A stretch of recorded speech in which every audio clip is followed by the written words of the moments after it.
তার থেকে ভয়ানক শব্দ ভেসে আসছে, কিন্তু কিছু দূর যাওয়ার পর হঠাৎ মহিলাটিকে আর দেখা গেল না।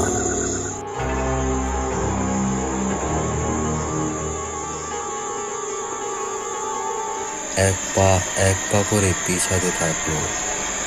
ঠিক তখনই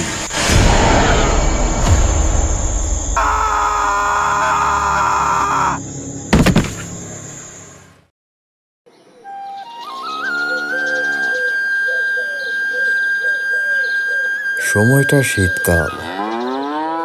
মাঘ মাসের শীতটা যেন ঝেঁকে বসেছে। বাংলা সাহিত্যে মাঘ মাসের শীত নিয়ে একটি বহুল প্রচলিত প্রবাদ হলো মাঘের শীত বাঘের গায়ে।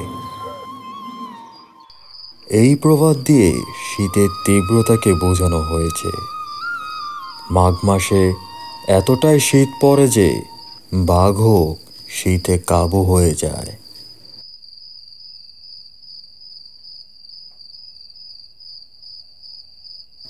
হাড় কাঁপানো হিমেল হাওয়ায়, ঠান্ডার সঙ্গে কুয়াশার আবরণে পুরো গ্রামটি ঢেকে যায়।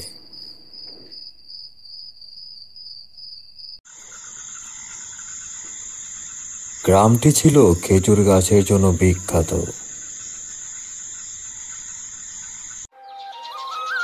শীতের সকালে আরেকটি বিশেষ দৃশ্য হলো বাড়ির উঠোনে জ্বলতে থাকা উনুন। মাটির চুল্লি থেকে গরম ধোঁয়া উঠছে, যেখানে খেজুরের গুড় দিয়ে পিঠা তৈরি করা হচ্ছে।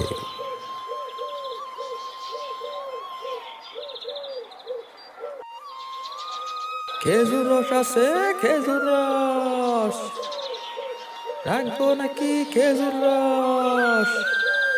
মায়েরা খেজুর রস সংগ্রহের জন্য গাছিদের ডাক দিচ্ছে। খেজুর রস, খেজুর রস আছে, এইদিকে আসেন তো। রাখবো নাকি খেজুর রস? খেজুর রস রাখবেন? খেজুর রস। খেজুর গাছে ঝাঁকা থেকে রস পড়ার টুপটাপ শব্দ প্রকৃতিতে যেন এক অভিনব সঙ্গীত সৃষ্টি করেছে।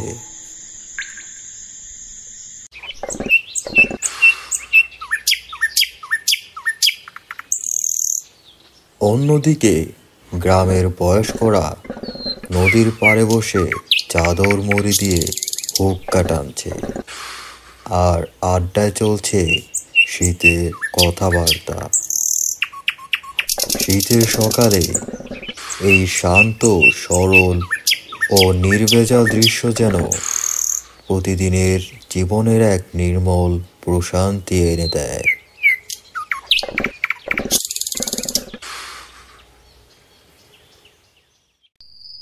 কিন্তু প্রশান্তির মধ্যেও ছিল এক ভয়ঙ্কর আতঙ্ক। সন্ধ্যা নামলেই কুয়াশায় ঢেকে যায় চারপাশ।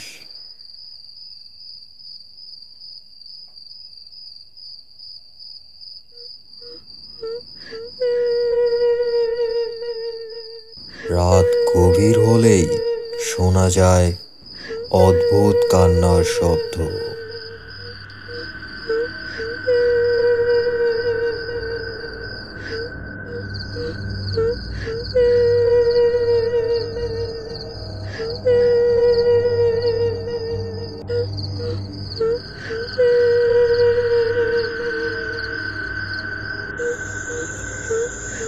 সবাই বলতো গ্রামের উত্তর প্রান্তে খেজুর বাগান থেকে এই কান্নার শব্দ ভেসে আসে। তারা বলতো ওই বাগানে এক পেত্নীর বাস।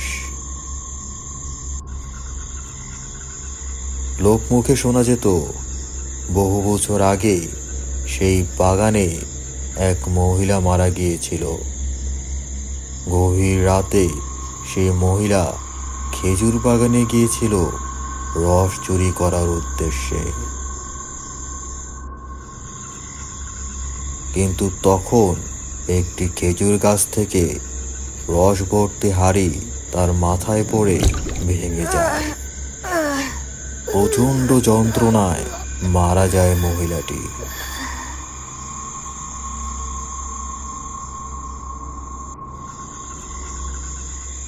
সেই থেকেই সে প্রতি শীতকালে সেই খেজুর বাগানেই ফিরে আসে। আর যারা রস চুরি করতে যায় তারাই তার শিকার হয়। ওই গ্রামেরই দুই যুবক নগেন আর বিপিন চায়ের দোকানে বসে আড্ডা দিচ্ছিল। খেজুর রস আছে, খেজুর রস রাখবো নাকি? খেজুর রস, খেজুর রস রাখবেন? খেজুর রস রাখবো নাকি? খেজুর রস।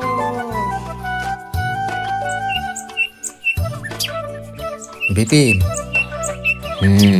বল, খেজুর রস খাবি নাকি? খেলে তো ভালোই হবে, এই শীতে শরীরটাও গরম থাকবে।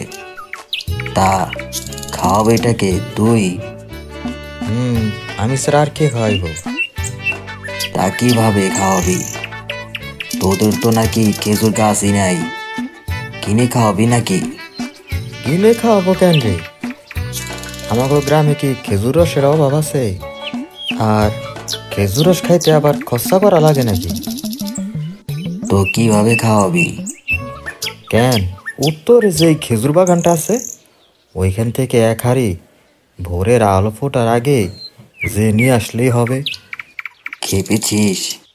ও রাতের বেলা ওই বাগান থেকে কান্নার শব্দ ভেসে আসে। না, আমি যাচ্ছি না। আরে কিছুই হবে না, চল আমরা ভোর হওয়ার একটু আগে যে এক হাঁড়ি রস পেরে নিয়ে আসবো, না হলে আবার কাশিরা চলে আসবে ভোর হওয়ার সাথে সাথে। না, আমি যাব না। খেজুরের রস খাওয়ার জন্য পরে কোনো বিপদ হইলে। কিছুই হবে না রে বিপিন। আচ্ছা, তো যাওয়া লাগবো না, আমি একাই যে এক হাঁড়ি রস পেরে নিয়ে আসবো। আর ভোর হওয়ার একটু আগেই যাব, তখন ওই বাগানে কিছুই থাকবো না, আর ভয় পাওয়ারও কোনো কারণ থাকবো না। দেখ নগেন, আমি তোর ভালোর জন্যই বলতেছি, তুই যাইস না ওইদিকে। ওই বাগানটা ভালো না, ওইখানে খারাপ কিছু থাকে, যাইস না তুই। কিছুই হবে না রে, আমি যখন যাব তখন ওই বাগানে কিছুই থাকবো না। তোকে তো বললাম যাবি না, এত ভীতু হলে হয়? সাহস থাকা ভালো, কিন্তু অতিরিক্ত সাহস দেখানো ভালো না। হইছে, থাম। কাল যখন সকালে খেজুরের রস খাবি তখন বুঝবি, এখন চুপ থাক।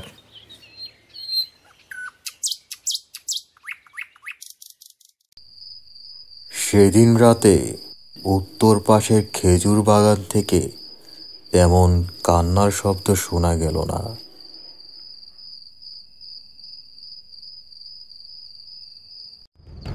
নগেন ভোর হওয়ার একটু আগেই ঘর থেকে বের হয়ে যায়। চারপাশ কুয়াশায় ঢাকা, চারদিক নিস্তব্ধ। নগেন একা একা হেঁটে যাচ্ছে খেজুর বাগানের দিকে। ওরে বাবা, কি ঠান্ডা! ইস, রাস্তার দুই পাশের খেজুর গাছগুলোতে যদি হাঁড়ি বাঁধা থাকতো তাহলে আর ভিতরে যাওয়া লাগতো না। এইখান থেকেই এক হাঁড়ি নিয়ে বাড়ি চলে যেতাম। এখন যতই বাগানের দিকে যাইতেছি ততই যেন ভয়টা বেড়ে যাচ্ছে।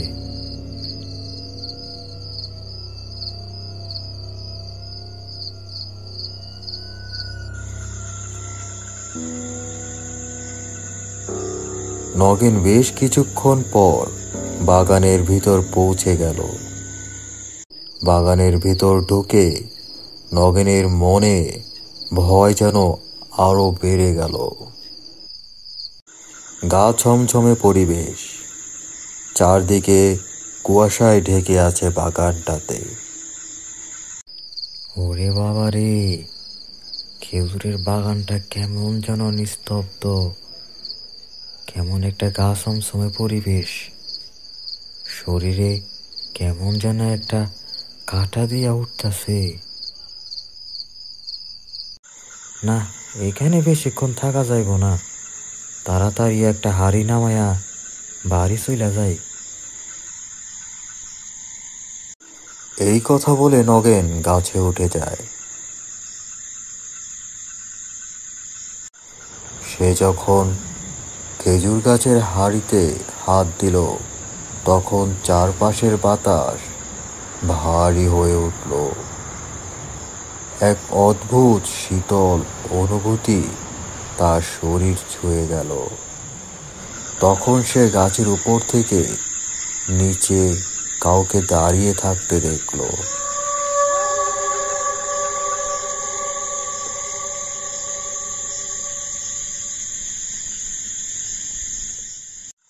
তা দেখে নগেন একটু ঘাবড়ে যায়। সে তাড়াতাড়ি নিচে নেমে আসে।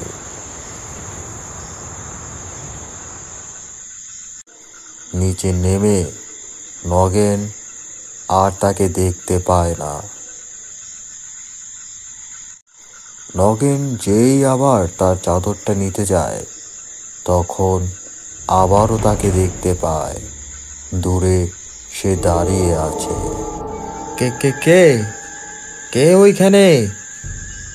কে দাঁড়ায় আছে ওইখানে?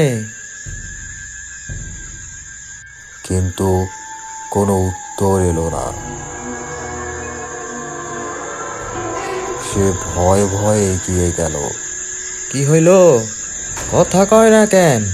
আরে কেডা কেডা রে ওইখানে?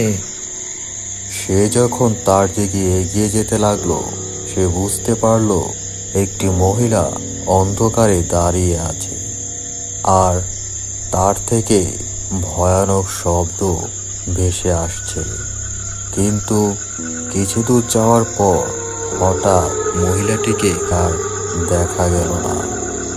আরে, দেখে তো মনে হইলো একটা মহিলা দাঁড়ায় আছে, কিন্তু কি হইল? মহিলাটা গেল কই? মুহূর্তে কোথায় চলে গেল মহিলাটা? তাহলে কি এই সেই পেতনিটা? ওরে বাবা রে, শেষ পর্যন্ত ওই পেতনির খপ্পরে পড়লাম নাকি? ওরে বাবা রে।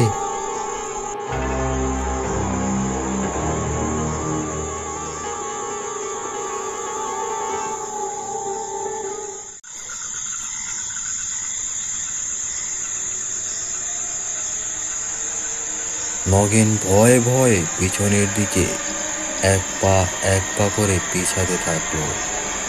ঠিক তখনই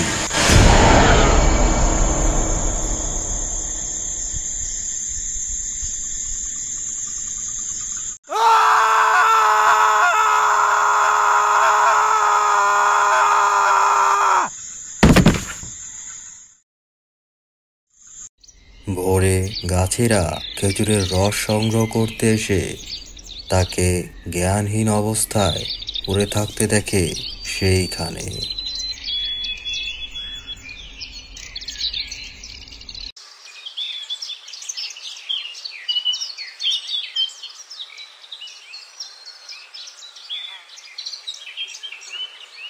সকলেই ধরাধরি করে নগেনকে তার বাড়িতে নিয়ে আসে।